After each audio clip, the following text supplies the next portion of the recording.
Last week, I posted my compost tumbler to Reddit, and it went a little crazy. At the time of editing this video, it has nearly 500,000 views. I figured it was time to post a video showing how I built my compost tumbler, and we'll start with the build materials. For the legs, I'm using pressure-treated 2x6. On the inside of each pair of legs is a piece of plywood for rigidity. The barrels and the cross braces are made from cedar fencing. Each barrel has 4 vents, 2 hinges at the top, 2 latches that secure the door shut, and then there are 2 handles per barrel. Both barrels are supported by a single pipe that spans the entire base. The pipe that I chose is 5/8 inch diameter. The first thing that I built was the base. So what you're seeing here is I'm cutting the 2x6 to create a pair of legs.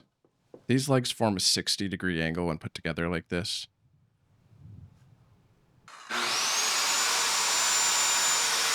Now what I'm doing is I'm cutting the notches for the cross bracing.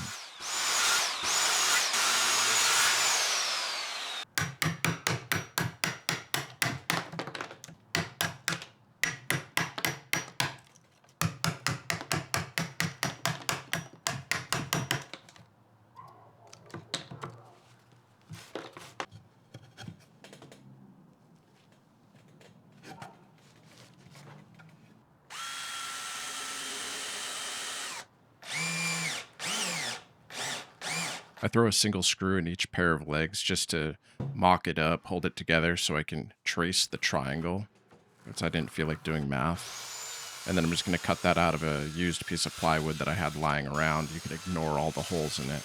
That has nothing to do with this project.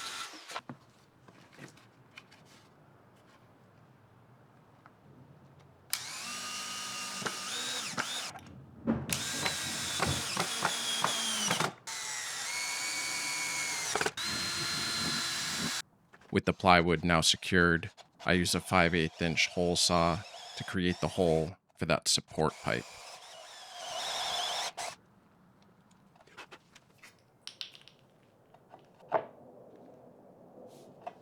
Take note of this penciled line that intersects with the hole at the halfway point.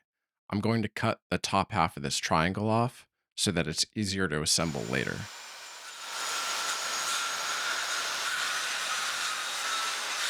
If you notice on the left side, I didn't actually cut on the line that intersects the hole. I initially wanted to have the pole fully surrounded by material on one side, and I later changed my mind. I did cut that off.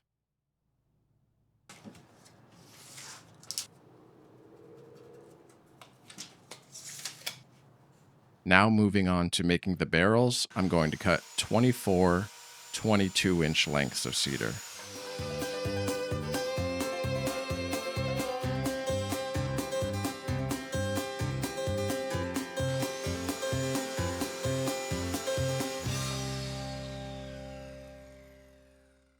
This is where I would start to do things differently if I were to build this project again.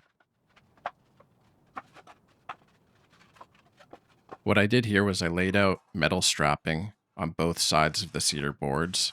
I thought that this would help speed up assembly, and in a way it did, but it caused complications later, and it added additional hardware to the inside of the barrel, which I would like to minimize.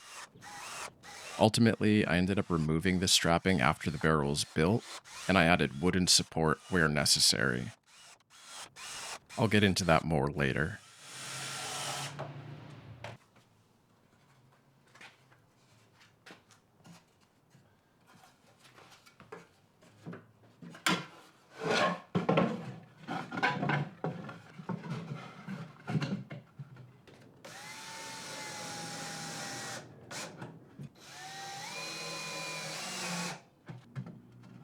After creating the cylindrical portion of the barrel with the metal strapping, I started cutting boards. I propped them on the inside just to hold it open and roughly the shape that I wanted, and then I started building the sides in place.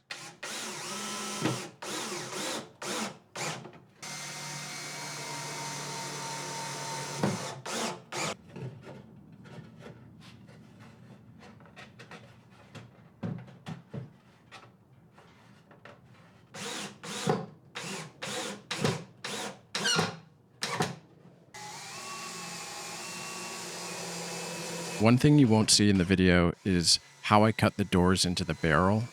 Essentially what I did was I took two smaller pieces of the metal strapping and attached it to the inside where the door is going to go, and then I used a jigsaw to cut two slots out. So now the door was still attached to the barrel, but it was still kind of floppy in there. So what you're seeing now is I'm building supports that are going to go on the inside of the door so that it retains its shape whether it's open or closed. I later removed the two small pieces of strapping that you can see on the inside of the door there.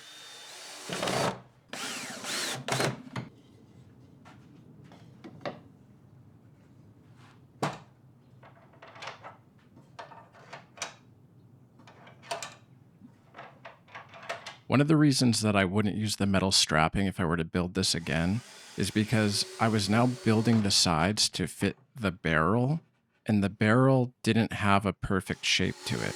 So I never knew what shape I was going to be cutting. I would lay a board down and then trace it with a pencil, and then cut that out with the jigsaw.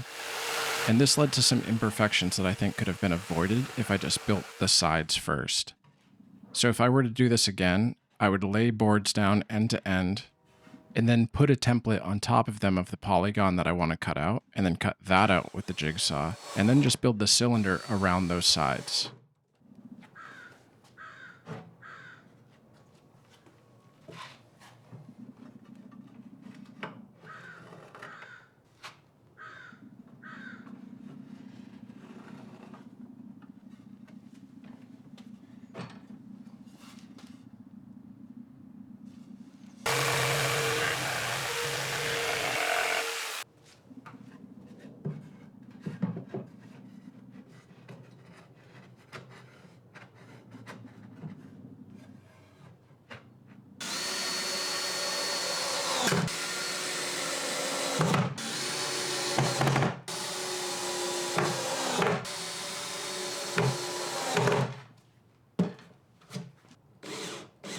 After completing both sides, I then used that same 5/8 inch hole saw to create two holes for the support rod to go all the way through the barrel.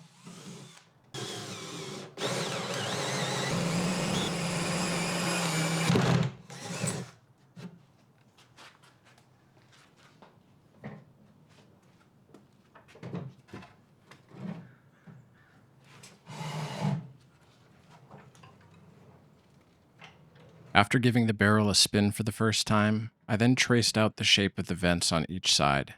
You could probably get away with using less ventilation, especially since air can get through the cracks all the way around the barrel, but I wanted to make sure that the compost wasn't getting too wet and that there was some circulation in there.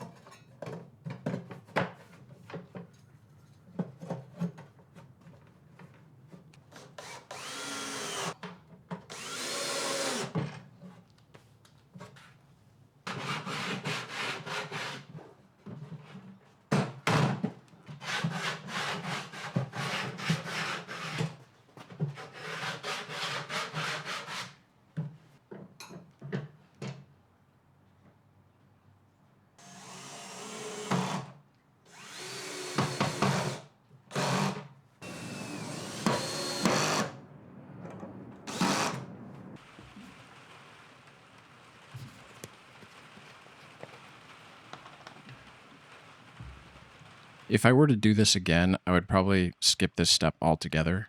The mineral oil really doesn't protect from the weather. I would probably go the route of blackening the wood with flame if I wanted to add some protection. At the time of editing this video, I've been using this composter outside for about 10 months and it's held up fairly well. There's no real degradation to the wood. It has grade and color. It looks a little bit less pretty, but there's no rot or anything like that inside and out that I've seen. I did leave it completely exposed in the rainy season, and I couldn't believe how much the wood expanded. Those two barrels were touching each other. I've since moved the barrel under the eave of the roof, so now it's really only exposed to the rain that comes in through the wind, which doesn't get the wood too wet, and it does actually help in maintaining the moisture in the compost.